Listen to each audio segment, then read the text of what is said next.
Good morning, everyone, or I should say good afternoon, with an afternoon game that was scheduled, and welcome to the Football Alumni of Michigan Virtual Tailgate, produced in partnership with the University of Michigan Alumni Association and co-sponsored this week by the clubs from Washington, D.C., Lansing, Flint, and of course, Tidewater, Virginia. My name is Bruce Motte. I was the longtime public relations director for the athletic department, and I'm very honored to host this series that we've been doing this year. And we've been doing a lot of things and having a lot of fun, bringing in some greats of the past. And today we have a number of greats from the past that we're going to be talking to. Before we get started with the people that we do have on, we were supposed to have Dwight Hicks on, and unfortunately Dwight couldn't make it, but Dwight did send this video message. So let's run that video. Hey, Michigan fam. How are you all? Hope you're having a good day. Hope you're safe and well. Thank you for the invitation to be a part of this. I'm sorry that I can't be there physically or virtually in person, but I'm sure you guys will be well and have a good time. I look forward to rescheduling and coming on and talking to the alumni of Michigan and chopping it up with you guys. Have a great time. Go Blue, and I'll see you in the near future. Well, Dwight Hicks was definitely one of our greats, and there's no doubt about it. We have a couple of our greats that are going to be on with us today. We're going to have Jehu Chesson on and Jim Brandstatter. But before we get to those two, they're going to jump on during the broadcast. But right off the bat, we have Dan Dierdorf. And Carlos, if you'd run that on Dan, we can go from there and start talking with Dan and get some questions in and have some fun with him on this virtual tailgate. Oh, God. Pearson's return set up a Don Moorhead touchdown and a 21-12 Wolverine lead over top-ranked Ohio State.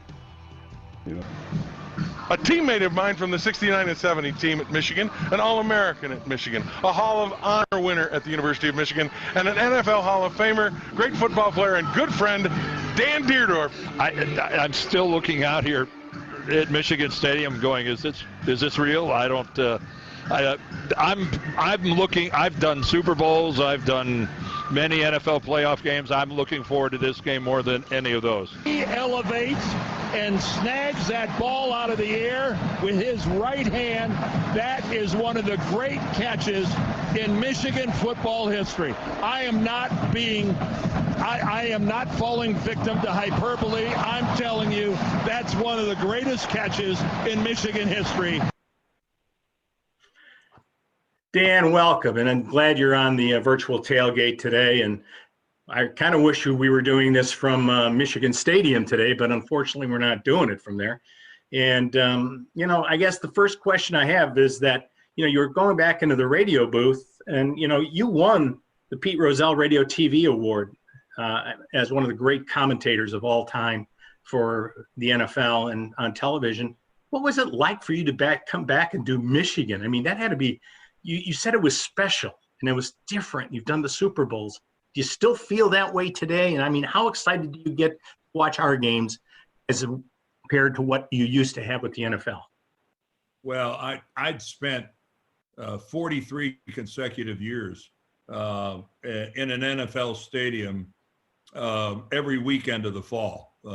13 as a player, 30 years as a broadcaster. I never did a studio show or anything like that. I was on site at a game for 43 consecutive years. And, during that span, I had forgotten how much fun it is to be on a college campus on a Saturday afternoon, specifically Ann Arbor, Michigan, the big house, my alma mater, just being around these kids. And it's been invigorating for me. I had no intention of doing it. When I retired from TV back in 2013, I'd never anticipated ever walking into a broadcast booth ever again, other than to maybe say hi to Brandy. But Dave Brandon, Brandstatter talked me into it, and I've been a prisoner ever since. Well, it's exciting, and we're getting Brandy queued up here in just 2 seconds. And, you know, when you come in and you take a look at playing in the pros and playing college, tell me, I mean, it's always different, but what was the biggest difference for you from going from college to the pros? Well, it was kind of a little bit like when you leave high school and you end up, you're on a college campus, and the first time you walk in that locker room, you know, the guys look so much older because obviously in college they're 3 and 4 years older. Well, do that and do it in a multiple. You walk into a locker room and you're 21 years old, and there are 34 and 35-year-old guys in there with kids that are in high school, and you're going, wow, this is really, really different. And that was just one aspect of what makes it different, but it's the acceleration of everything. In the NFL, everything is so much faster. There are no excuses. There are no, I'm sorry, but I got to go to class.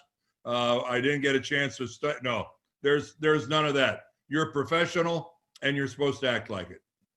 Yeah, speaking of professionals, I got to get Jim to unmute himself so we can get him in here, because we got Brandstatter up here and get you guys talking a little bit about football. But I think before we get Jim in, now let's introduce Jim first. Let's run the piece about Jim. We already ran it on Dan. Let's show Jim Brandstatter first.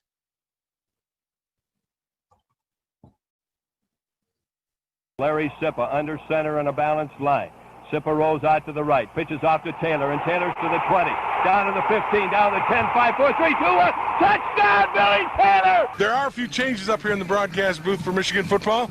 First of all, my name is Jim Brandstatter, and I am sliding over to the play-by-play chair so capably filled by Frank Beckman over the past number of years, and I am delighted and thrilled, and I'm excited for the opportunity. Rudock back to throw, looks, throws deep, that ball is caught! What a catch inside the 20 by Darboh! Wow. I mean, this is Odell Beckham-like. And let's welcome Jim Brandstatter. And now, you know, the way this is set up, I'm in between you two guys again today. That's amazing, doing the stats and spotting for you guys. I have Brandstatter normally on my left and Dan on my right. And so before I get into it, tell me a little bit, Dan, when you got Jimmy as your play-by-play guy, okay, and you were working together, how much fun have you guys had up there? I mean, it looks to me like you guys are having a blast. Well, we are. We have to talk over you snoring in between us.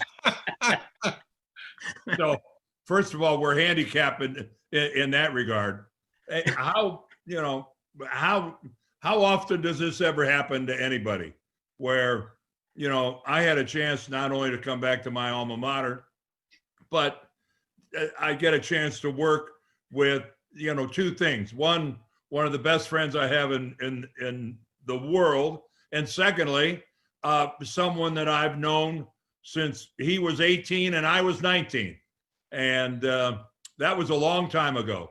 And it just doesn't happen that way, that, you know, Jim and I get to spend, well, dare I say, some of the golden years together in the broadcast booth. Jim, it's got to be fun for you just having Dan with you.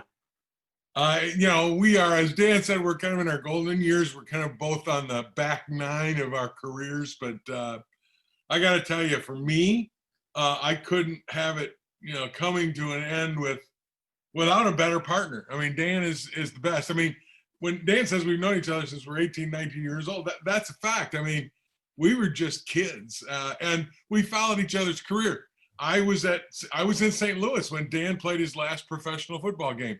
Bunch of guys went down there and we got sideline passes, and we were there when Dan played his last game. When Dan did Monday Night Football and I was doing Lions, we would always try to catch up either in the booth or somewhere. And we followed each other's careers, and to have at the end of our careers come together to do this, man, it's like Christmas morning every game. You know, before we start talking about this year's team and trying to, talk about what's going on there, talk about how you got to Michigan. And Dan, you've got a great couple of stories going. I mean, how you were recruited by Bo. Why don't we start with Dan first? We'll go with Dan and then get to Jimmy. Well, I've told this so many times, but I wasn't. I was recruited and took my share of recruiting trips. It's just at the end of those recruiting trips, people wouldn't offer me a scholarship. That if I'd have had feelings, they would have been hurt. But Ohio State didn't offer me. Michigan State didn't offer me, and I ended up at the University of Michigan. I'll always believe somebody backed out on a scholarship at the last minute. I think I literally came in the back door. But yes, I was recruited by Miami of Ohio. And I remember sitting across the desk from their head coach going, well, this guy's crazy. There's no way I'm going to play for this guy. Get me out of here. I couldn't get out of Oxford, Ohio quick enough. And when you know it, 2 years later, guess who's in Ann Arbor? Oh. Oh, that's exactly right. And my life was never the same. Jim, you came from a different background. You had Spartans all over you. Tell us about that. It was weird because I never thought I was going to be going to Michigan. And when I was a high school senior, we played at Ann Arbor Pioneer. And the next day, Michigan was playing Duke. Dan, it was your freshman year. I think they were playing Duke in Ann Arbor. Duke was recruiting me, so they came over and watched me at Pioneer. And Chuck Fondy, who is one of the Bump Elliott's coaches, was recruiting a guy on Pioneer's team. And he came over to recruit that guy or watch him.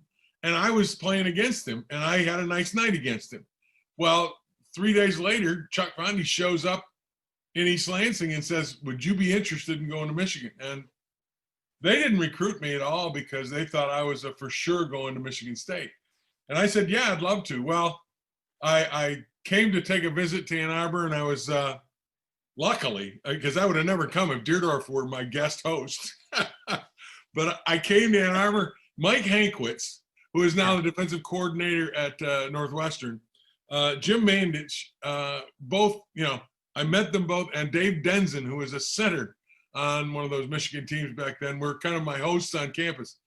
I fell in love with Ann Arbor. I fell in love with the campus. I fell in love with the university, fell in love with Michigan Stadium, all of it. And from that point on, it was like, if you guys offer me a scholarship, I can't sign it quick enough. Jim Mandich was my host when I was on my recruiting trip. The great Jim Mandich. The great Jim Mandich, who was a year older than I, and he took so much time with me to talk me into coming to Michigan. He walked me into the Union, handed me $5 and said, "Get lost." and he took off with some girl, and I was going, "Wow, I feel really special." Well, hey, and I know Hank was a whole lot different than Mandich. Oh yeah, Hank was a nice guy. Yeah, yes, he was. The only other thing that we'll tell you, Bruce, about our recruiting days is there were legendary stories of the players who were recruited by Garvey Craw and Dick Calderazzo. And I will just leave it at that. The stories from that era are unbelievable. And, Dan, you were recruited and, with Bump there and then coming to Bo. I mean, the recruiting, I think, must have changed quite a bit when Bo got in there. Well, Bump Elliott, I just got to tell you a story. When he came to my house in Canton, Ohio, and he sat in our living room with myself and my mom and my dad, when he got in his car, I'll never forget, he's backing down the driveway, and I see him pull out into the street, and I turned to my mother and father, who both almost simultaneously said, "Well, that's where you're going to school. That's the nicest man I've ever met in my life."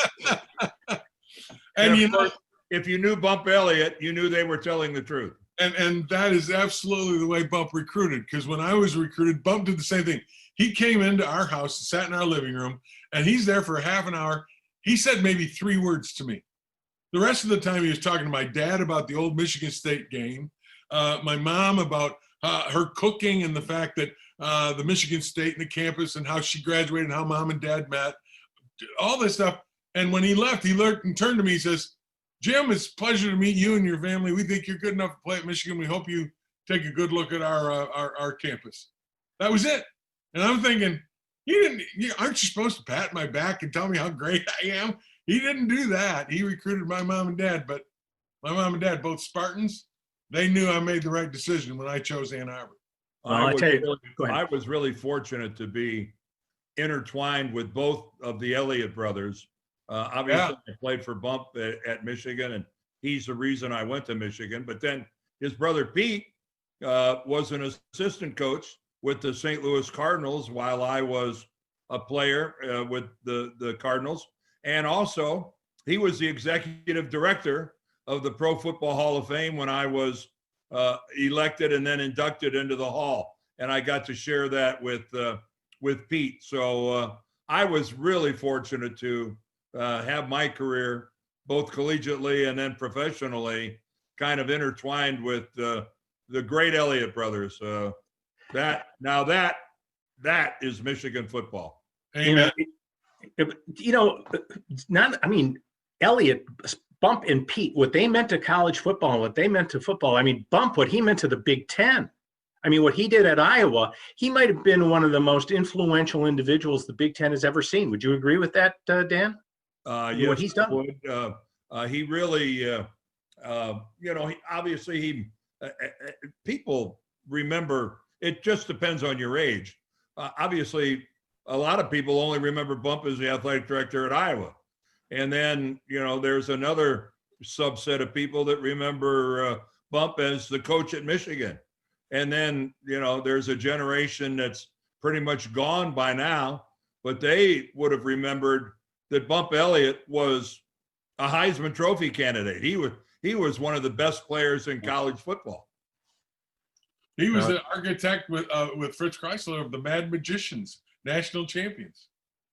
And we're going to talk a little bit about the 69 game, but he really had, Bo always said he was left with a very, very good team, right, Jim? Yeah, absolutely. And here's one other thing, and Dan can talk about this. My freshman year and Dan's sophomore year, Michigan was 8-2 that year. They were a good football team. They lost the opener to California, and then they lost the last game. In between, they rolled up 8 straight wins. That was a good football team in 1968.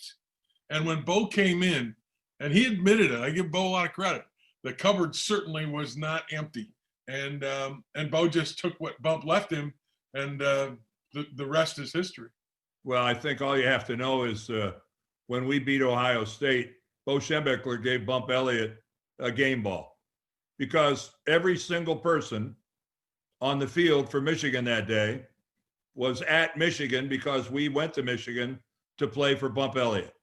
And Bo always appreciated that 69 team in the sense that we bought into what Bo was selling, but none of us were Bo's kids. None of us were people that he had recruited. We weren't at Michigan to play for Bo Schembechler. We were at Michigan to play for Bump Elliott. And you're right, that 69 team had 4 college football Hall of Fame players on it, more than Ohio State had.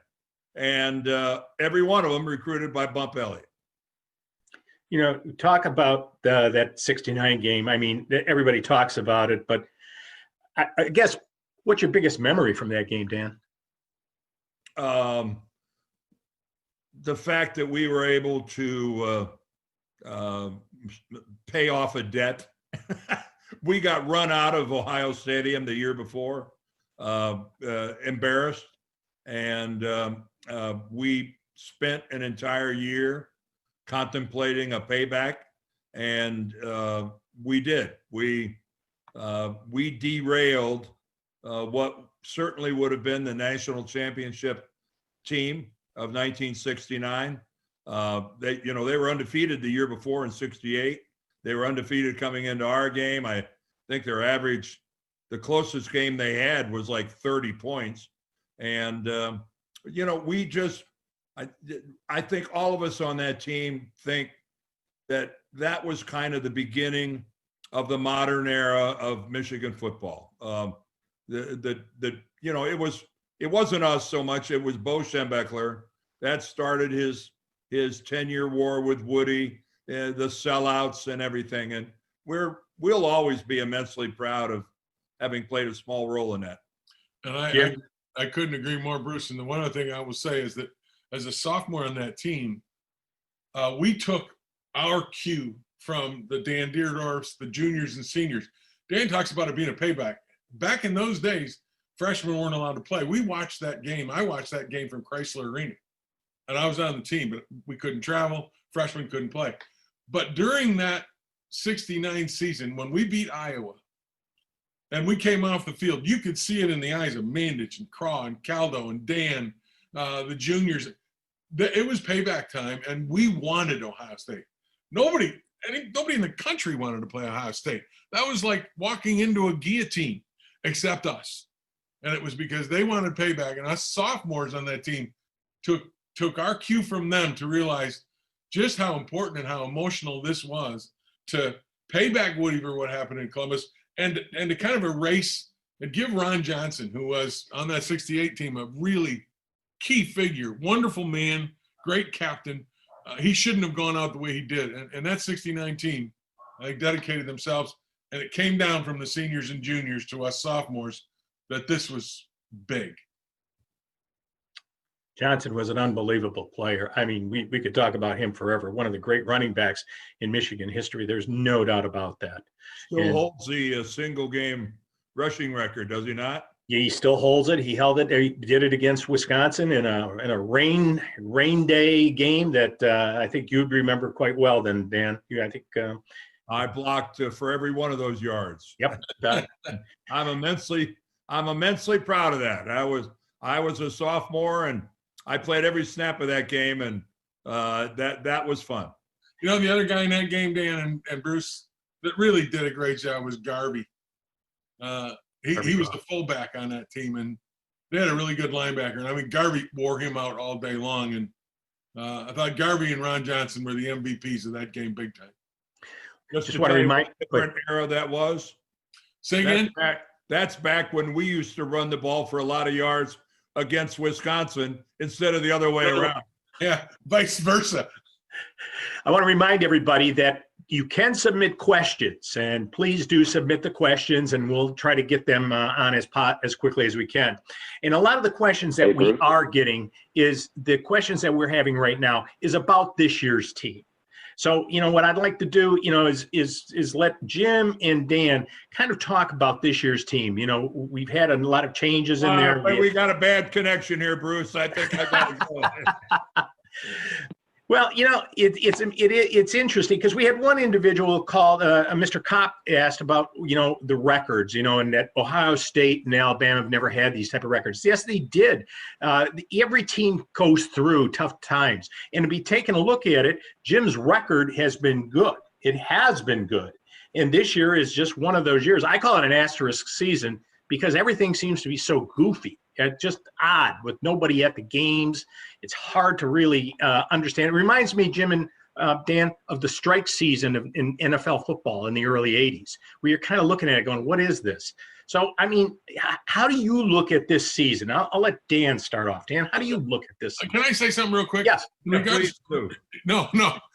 Just this is nothing to do with this year's team, but in regards to rewriting history, some people say Alabama didn't have this, or Florida didn't have this, or nothing. I would like to remind people that it's been in my lifetime when Alabama went on probation and was near the death penalty in regards to their recruiting practices. So to suggest that this stuff doesn't happen in Alabama, and Ohio State too, these people have had their moments of legal problems, and we've never had that. That's never been an issue with Michigan. So before you rewrite history out there, just remember those kinds of things happen to the Alabamas of this world.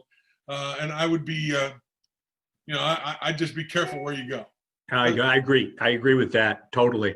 And when you take a look at the team, you know, I mean, I'm not a football guy. You guys are two great offensive linemen. We got John Jansen, another offensive lineman out there. When you take a look at it, There we lost Mayfield. We lost, we lost Mayfield. We lost Haynes, the other offensive lineman. We've lost, Aubrey Thomas at the defensive spot. We had Kwity Paye hurt, Aiden Hutchinson hurt. When you put all those things together, I hate to make it sound like excuses, but it's not easy. We lost Nico Collins and Shante Peoples. I mean, it's tough to replace those people. Well, I think that it's not an excuse because you're supposed to be able to roll the new guys in and they got to step up. But just if you look at the team that took the field for Michigan last year, and then just take a look at what we had on the field against, say in the second half of Penn State. I think of the 22 starters we had from the year before, 18 of them were gone. And if you were trying to figure out who it was that we had out there on the field, yes, it's basically an entirely new Michigan football team. And yes, we have not played as well as any of us expected them to play. I guess we were thinner at some spots than we were hoping to be. And some of the people that we were hoping were going to take giant leaps haven't taken that leap yet. And yes, this has been a year that I will very much like to have in the rear view mirror. Yeah, put an asterisk by Bruce. I'm with Dan on that one. One thing I will also say is that, football, Dan and I both believe this strongly because we were brought up this way. It's up in the line of scrimmage is where you do it, where you get it done. And offensively up front, we've had an unbelievable change up. We've got true freshmen moving to play center to left guard to right guard. We've had different guys moving in and out of the lineup. There's been no cohesion there. That's been a problem for the offense. And defensively, arguably 5 of the top 6 defenders that began the year, like Dan said, are not playing. And the youth that's coming in behind that, it does sound like an excuse, but ultimately good players make good plays. And experienced players are better than inexperienced players. And they have an opportunity to play better. And that's where I think this team has come down. So, yeah, we're both disappointed. All of us, everybody out there in Wolverine Nation is disappointed. But it is what it is. And you got to get through it. I don't think you jump ship either. Before I turn this over to Jason Cummings so he can have the alumni clubs talk and ask some other questions out there from the people, I do want to ask both of you one question, and either one of you can answer it. Okay, what is the difference between playing tackle and guard on the offensive line? I will defer to my elder partner, Dan Dudorf. Playing guard sometimes is like playing bumper cars because you're doing combination blocks with the center a lot of the time. And then sometimes they're doing combination blocks with the tackle. There are more situations during a football game where the tackle is all by himself in his responsibilities. A lot of times in the middle, it's 3 against 2, but normally it's the offensive tackle, the defensive end, they're locked up one-on-one. It's a little bit like playing cornerback. If you make a mistake out there on the edge, it's very difficult to recover from it. And that's, to me, that's the biggest difference. And I'll add to that in most instances, especially at the NFL level, the best defenders in the line of scrimmage are those edge rushers, those guys out there that the tackle has to deal with on a one-on-one basis. A guard never has to deal with getting down in his stance and looking at the guy that he's supposed to block lined up 3 yards outside of it. Yeah. And in a track stance, getting ready to blaze off the corner, and you've got to cut him off at the pass. Those are the kind of situations that guards don't have to deal with. All right. Right now, I'm going to turn this over to from the Football Alumni of Michigan, Jason Cummings, who's done a lot of the public relations and has put most of these things together. And Jason, you've got some club presidents and a couple of other football players, former football players out there that want to ask a couple of questions. So, Jason, I'll turn it over to you so you can handle that. All right. Thanks a lot. And, Jim and Dan, thank you so much for jumping on the call today. I'm just sitting back, getting drawn into the conversation, learning so much about Michigan history. And it's just great to hear. And we'll start off with the club leader. And, this is significant. This is Ron Raymer, and it's a very unique story. Ron is a military serviceman, and he participated in the home gate, the virtual homecoming, a little while ago. And Ron graduated in aero engineering, and he flew helicopters for a career. And there's a video that he really did that's cool, and he did a video in front of a structure as part of something for homecoming, and it's the new USS Gerald R. Ford aircraft carrier. So if we've got that video, let's go ahead before Ron asks his question, and let's play the video. We're standing on the quay wall at Naval Station, Norfolk, Virginia, in front of the Navy's newest aircraft carrier, USS Gerald R. Ford. It was named for the center on the University of Michigan's national championship football team in 1932 and 33. He also joined the Navy in World War II, and he became the only president from the state of Michigan. On behalf of the University of Michigan Club of Tidewater, go Blue! Thank you, Ron. You want to go ahead and unmute yourself and ask your question? Okay, thanks. Yeah, I appreciate the opportunity. I guess the question I had is, I was standing in front of Gerald R. Ford, which is the most technologically advanced ship ever built. And it's had some challenges, but they're getting through them. And so my question really relates to the same thing. We look at Dan Deerdorf and Jim Brandstatter, and I guess they were playing with, you weren't playing with other helmets back then, but the technology back then was certainly different. And you saw that throughout your pro career as well. So my real question for you is, how do you think technology has changed the game of football over the course of the last 40 years, or even over the last 10 years? Things have changed pretty dramatically.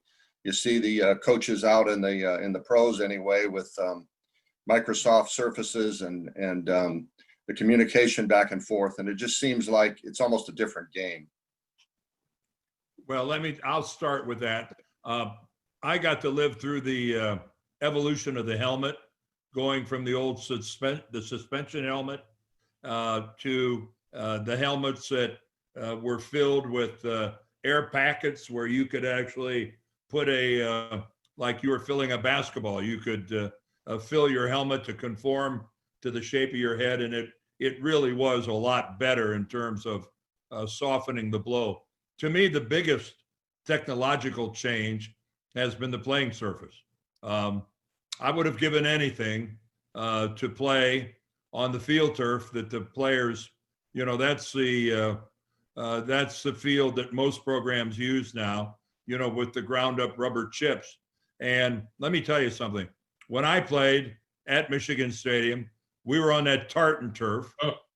And then I played on AstroTurf, which was, either one of those surfaces was nothing more than asphalt with a piece of indoor-outdoor carpeting rolled over the top of it. And I can just tell you, every one of my teammates is basically in the same boat I'm in. We were crippled by that playing surface, that old AstroTurf. So for me, that's the biggest single change to me, is the playing surface. And secondly, I have one question for you. I have a pontoon boat up in northern Michigan. Now, what's bigger, that aircraft carrier or my pontoon boat? Because I can get 14 people on my pontoon boat. Well, I think the aircraft carrier is a tad bigger. Really? I think, as I recall, they're around 1,100 feet long. weighs 100,000 tons, carries about 5,000 people. I spent a lot of years on aircraft carriers. I did 8 deployments over the 30-year period, 30-year period. They actually end up looking pretty small by the end of a 6-month deployment. But I don't think I could. I don't think I could get that in my slip. No, you have a problem. Probably not. Hey, Ron, first of all, from all of us who are here today, thank you so much for your service. Thank you so much for dedicating yourself to our country. We appreciate that very much. You're just as big and important a Michigan man as all the rest of us, so thank you.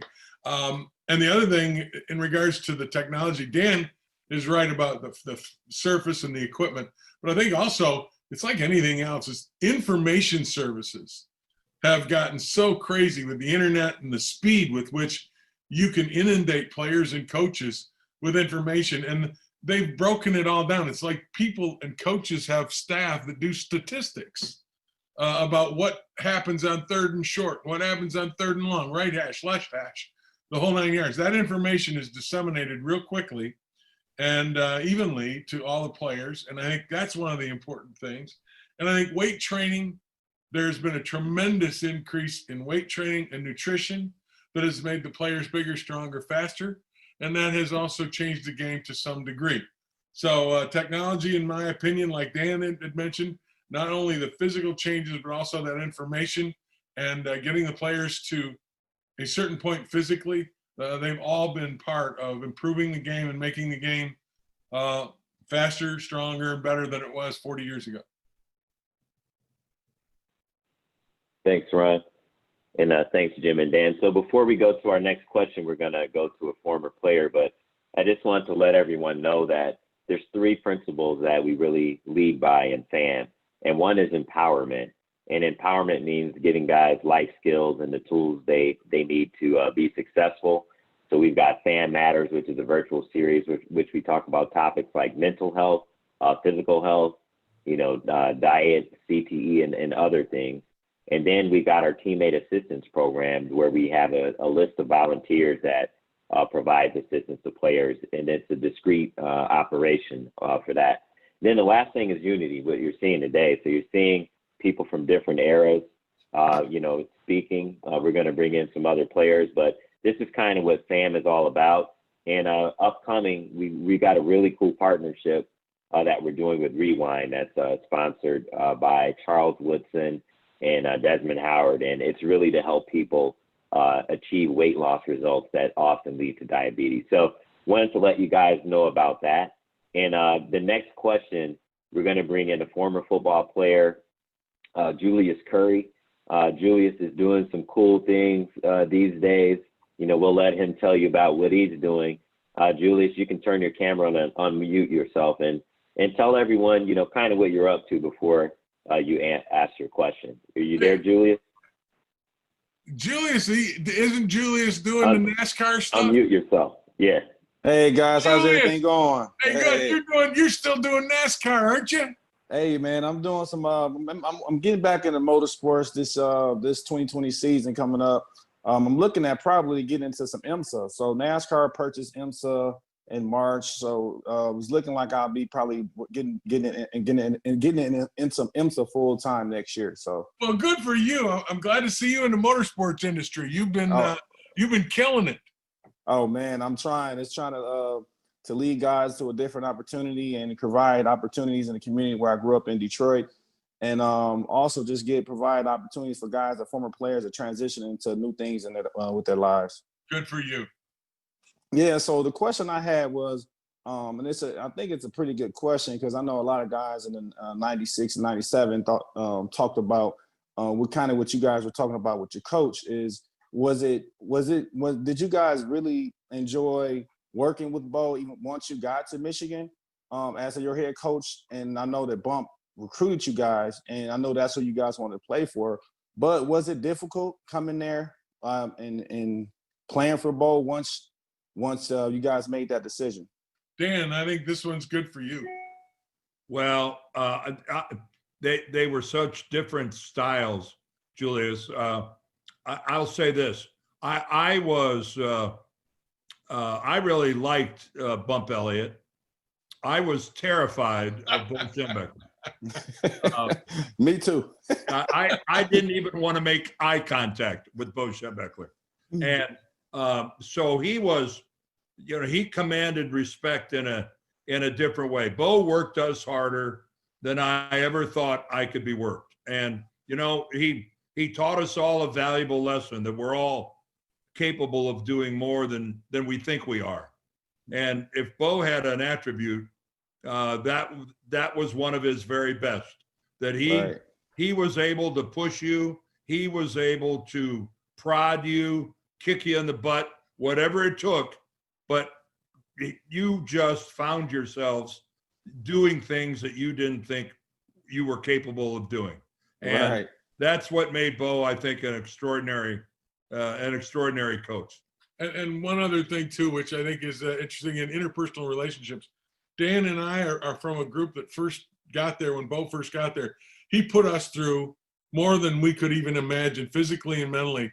But we stayed with it. And at the end of his life, and he said this up to the day he died, he was closer to that group in the '69 team, his first group, because they bought him. They stayed with him when he was at his most demanding. And he really appreciated that. And we became, I think Dan would agree, probably his closest group, his closest teams, that he would vacation with them. He would go play golf with them. And yet he treated us probably worse than any other group. And yet we were as close to him when we graduated as any of his teams. It's an interesting dynamic, but I think Dan would agree that that's kind of the way it went. Wow, that's great. I mean, when I played with Lloyd, it was kind of cool because Bo was right down the hallway, and it was like it was still Bo's team, It was like I think I got cussed out more about Bo than I did Lloyd. I heard somebody one time describe the Michigan coaching changes when Lloyd was there, and they said, well, let's be realistic. The coach has never changed at Michigan. It's just the guy's name is Bo Mokar. Yes. Yes. I mean, seriously, from Bo to Gary to Lloyd was seriously. Now we're looking at minute little differences between. Right. Yeah, man, and I love seeing you guys, hearing you guys on here, man. Brad Statter and Deardolph and Bruce, to see you guys on here and giving the guys the opportunity to come back and be a part of University of Michigan in our own little way.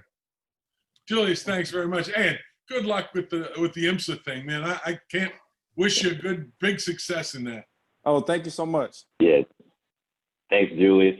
We appreciate you. And we'll have to bring you back on to do some more stuff with FAM. But thanks a lot, man. Okay, for sure. You guys All right, we're going to. All right, thanks. All right, thanks. We're going to go back. We're going to go to another club leader. And this is from your neck of the woods here, Jim. But we're going to bring in Dan Thompson from Lansing. Dan, why don't you go ahead and unmute yourself and ask your question. Great, thanks. Can you hear me okay? You can. Awesome. Well, this is Dan Thompson, the president of the Lansing Club here, surviving on a day-to-day basis in the heart of Spartan country. You have our sympathies. I know. Oh, believe me, every day I wake up and I wonder how I'm going to get by. Well, this year was particularly bad, but we're not going to get into that right now. So I'd like to ask a question related to academics. And of course, Michigan's always been among the national leaders in terms of student athlete performance and academics and graduation rates. So I'm wondering what challenges you faced, Dan and Jim, and if you know what current players face in keeping up with the academic side of playing at U of M. And what are some strategies the players or the coaches use to maintain the balance?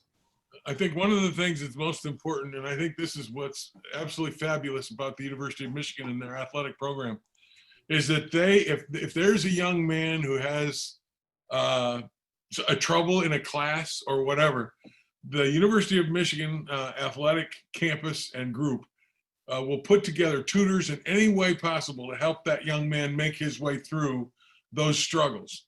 And I think that's one of the greatest things that they do, because you've got to manage your time as a student athlete. more than anything. And they've got classes where kids manage their time and they teach them how, and then they will give them tutors and help.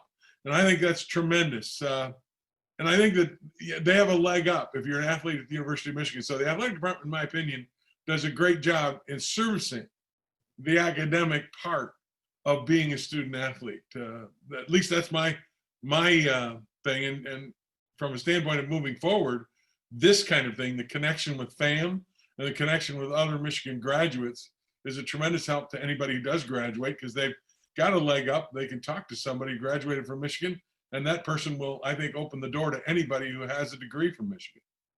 I think it's also important to remember that there are lots, and this is not to pat ourselves on the back too much, but Michigan standards are what they are. Their admission standards are what they are.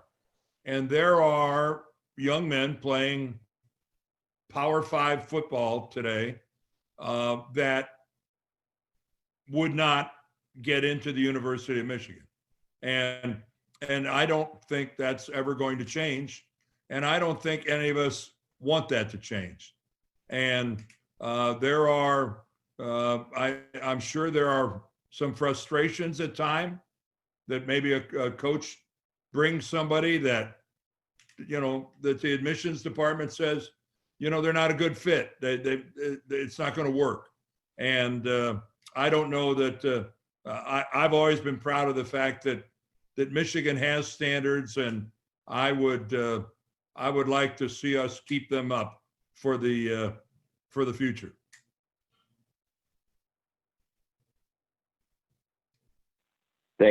Thanks, Jim and Dan, and thanks for the question, Dan. Yeah. So we're going to go to the next club leader. This is we're going to go to Mike. Mike from Flint, from the Flint chapter. Mike, you want to unmute yourself and ask your question? Yeah. Hey guys, thanks for taking your time out today. Appreciate it. My question for you is, one of the things that's always been kind of a topic of conversation has been quarterback. And we've got Joe Milton right now, Cade McNamara, and then next year we've got JJ McCarthy coming in. What does the future look like with those three in the quarterback position for our football team in the next 3 to 4 years? From my perspective, coming in as freshmen, they've all got a tremendous reputation, 4 and 5 stars from recruiting services. So my belief is that we're in pretty good shape. But the one thing I will also say is that players, human beings, it's not an exact science. Some guys will get to that point and they can't get that next step going. Some guys like a Tom Brady, nobody thought he was going to do what he does, and yet he's able to somehow, some way, because of who he is, the intangibles, become one of the best quarterbacks the world has ever known. So from a standpoint of what we've got going, we don't know potential. It's hard to determine that, but based on what they bring to the table from high school and as young players, I think we're in decent shape. Now, the key is they've got to improve. They've got to be better tomorrow than they were today. They've got to be better 2 days from now than they were yesterday. And that's, I think, the key, the improvement and getting better and getting an offense that they can control and work with and succeed in.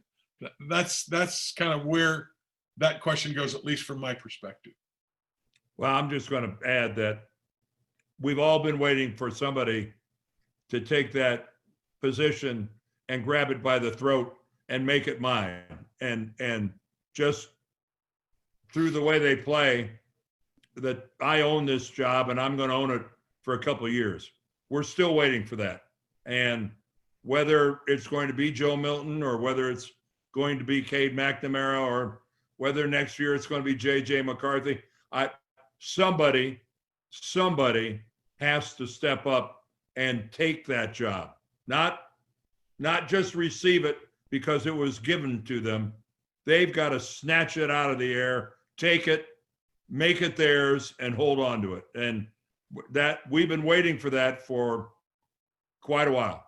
And you do that by performance. Yeah. Thanks. That was a great question. While we're going to bring in another former player after I ask you guys this question. I think Jared Bunch is in the attendees. We'll bring him in to talk to you guys. But before that, we had a question from Craig Dunaway, and Craig is the chair of our TAP committee, Teammate Assistance, and his question is, do you stay in touch with legendary assistant coach Jerry Hanlon? Yeah, I do as much as I can, but I know Dan tries to. During the pandemic and everything, Jerry's been kind of scarce out there, and I understand it. But every time I get a chance, we see him at some Michigan function. Of late, there hasn't been much of that going on. But yeah, Craig, we do try to stay in touch. That's one of the real disappointments of this year. We would see Jerry at every game. He'd be up in the booth. He'd do a radio segment from our booth, and it was we'd see him at Caldo's tailgate every game. So yeah, that's it's so surreal being at Michigan Stadium with nobody there when we're doing these games. And one of the biggest losses is the excitement of 111,000 people there, but it's also the subtraction of the Jerry Hanlons of the world and not being able to see him on a weekly basis. And the tailgates. Yeah, Jerry is Jerry though. I will say this, he is a physical marvel. Yes. For his age, you could take Jerry around to a lot of county fairs and win a lot of stuffed animals by having people guess his age, because Jerry is looking damn good for a man his age. Now, I would never tell him that to his face because he's already got an ego bigger than the Lower Peninsula, but he's a great man. That's great. You know, when we had our annual meeting last year for FAM, Jerry came on and kind of kicked things off and gave a speech, and everybody really loved it. So I don't see Jerry. It must have lasted 45 minutes. It was awesome. So it looks like we got Jared Bunch. He's getting on. But before we go to Jared, I'm going to ask a question here. Winston Kelly from DC. You can unmute yourself. And Winston, when I see your name, there's an initiative that we got. It is the Regional Ambassador Program. And we will definitely want to connect you with Steven, who's out there, Steven Johnson in that area. He's kicking things off. So I just love to make those connections with fans. And Winston, you want to go ahead and ask your question, and then we'll come back to Jared. You can unmute yourself, Winston. I'd be happy to. This is Winston calling in from the University of Michigan DC chapter here. I'm curious, especially for Dan, if he could tell us a little bit about, during his pro career, some of his favorite or most feared, in some cases, Big Ten opposition. You know, because it changes when you're at Michigan. Obviously, you line up against these guys. You're playing against them week in, week out. Later on, some of them become your teammates. Some of them become your competition. And I'm curious if you could tell us a little bit about some of those other Big Ten athletes that were memorable from your pro career. Well, I can tell you that two of them from that dreaded school in Columbus ended up being my teammates for years. A safety, Mike Sensabaugh, who played on that Buckeye team, and then I think you'll recognize this name, their fullback, Jim Otis. Jim lives about a half a mile from me. We were teammates for years with the Cardinals. And you realize that they're just regular guys just like us, even though they had the terrible judgment to go to that school in Columbus. But I will say this, Jim Otis has never gotten over getting beaten 69.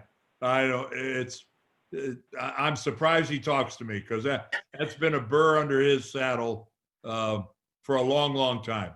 But, you know, I'm trying to think of other, Doug Deacon, who played at Illinois, played for the Cleveland Browns for years. I always I always had a lot of fun with Deacon because I know my 3 varsity years. We beat Illinois 55, 57, and 36 to nothing. I mean, it was shutout 3 consecutive years. I only wished I was a defensive player, so I could have taken some credit for that. All right. Thank you. We're going to get to Jared. Jared. Yeah. Good to see you, my friend. It's good to see you too. Hey, Jared, what's your latest acting credit, man? What shows you been on? COVID. Oh, COVID. Well, I hope it's not a starring role. I was going to say Nothing's going on. COVID, nothing's going on. Nothing. That's too bad. Yeah, it is too bad. But and I got a real quick story I would tell about Jared. I did Michigan replay for a lot of years, and whenever Jared was playing for Michigan, and you know this, Jared, you know what I'm going to tell you. Bo Schembechler used to call him Gerard. You got my name wrong for so long. You got your name wrong for 5 years. 5 years. Until he graduated. He kept calling him. Then we got a big run by Gerard Bunch. And I'm sitting there next to him going, it's Jared. It's Jared. He would never change it. True. Good to see you guys. Good seeing you. Stay out there. Great to see you, Gerard. Oh, hey, I went by that. Hey, thanks. Hey, guys, Hey, I'm going to have to run. Yeah, and you know what, Dan, I want to thank you and Jim for being on today and going with for the whole hour. I really do appreciate it. You guys are great. It's fun to be in the booth with you. I'm sure the fans love listening to you because I know I do when I'm sitting up there. You guys really add a lot to the game. Hey, it's good to have you along with us, Bruce. And hopefully next week we'll be in the booth. We can broadcast that Michigan-Ohio State game. And thanks to everybody on the FAM virtual tailgate today. I'm glad we had a chance to do this. Me too. It's Thank you guys so much. Hey, it's a wonderful organization, and you know we've got each other. Let's take care of each other, and let's nurture this organization, Jason. Let's keep this going, and every year make it bigger and better than the year before. Gentlemen, Sure, thanks. Thank you, Dan. Thank you so much. See you guys Thank you. later. Appreciate it. All right. See you, Jim. See you, Dan. See you next week. You got it. Bye-bye. Okay, bye. Jason, you got any last things to say about FAM? I was going to have you close up, talk a little bit about the group, but is there anything you already had mentioned it? But is there anything you want to add? Yeah, well, I just want to recap, those 3 things. We're all about empowerment, teammate assistance and unity. And we're looking forward to growing this relationship with the Alumni Association. And we're just looking forward to growing regionally. So thanks, everyone, for joining. I'll kick it back to Bruce, but I know we've got the James Earl Jones alumni video to take us out. Even though there isn't a game today, I think everybody really felt the spirit of Michigan. And that's what FAM is all about, capturing what we felt today. And I'll kick it back to you, Bruce. Jason, thanks for all your help. Mike Cardy, by the way, from Cleveland, did ask a question about DJ Durkin, and I figured I'd get back to him on that. Where is DJ right now, our former assistant coach? DJ is the co-defensive coordinator and linebacker coach with Lane Kiffin down at Ole Miss. So we've got that. So I wanted to make sure that Mike got that answer in there so we could go from there. Again, I want to thank FAM, especially Jason and Mike Martin and Craig Dunaway, all the guys down there. The football alums are special. All of our alums, the letter winners, and everybody who's played and been to the University of Michigan. There is something special about this university, and it's just great to be a part of it and to be able to promote it. And I'm really happy about it. And all I can say is I hope everybody has a wonderful day. I hope we can play Ohio State next week. I hope we can beat them. And go blue, and let's hear from James Earl Jones.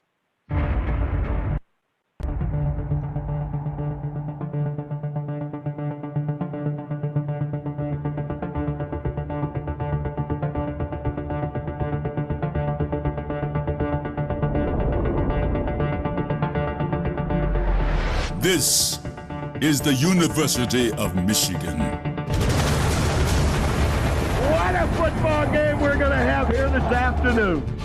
You are looking live at a sold-out 103,000 Michigan Stadium in Ann Arbor. And the football game from Ann Arbor. The nation will rock with the praises of the Maize and Blue this evening. Where we respect integrity and honor excellence. The jubilation and cheering long into the night. Here come the Wolverines. We are loyal Wolverines. Today, your football team is #1 in the country, and it's all right here. Standing for Midwestern values, hard work, determination, and an enthusiasm unknown to mankind. The old season is over. It's going to be Michigan again. We are the best university in the world. Students and athletes and professors achieving at the highest level. You better believe it. This is our legacy and our future. We are proud members of the Big Ten Conference in pursuit of national championships. We'll win this championship. We have won more games than any team in the country. No one has won more. We believe in football. We did it. Championship football. He has Dr. Sheller's. For Braylon, up in the air. Touchdown! Touchdown, Billy Taylor! Shoelaces flopping in the wind. We shy away from no challenge or opponent. Brady. We bow to no man. We bow to no program. We are Michigan.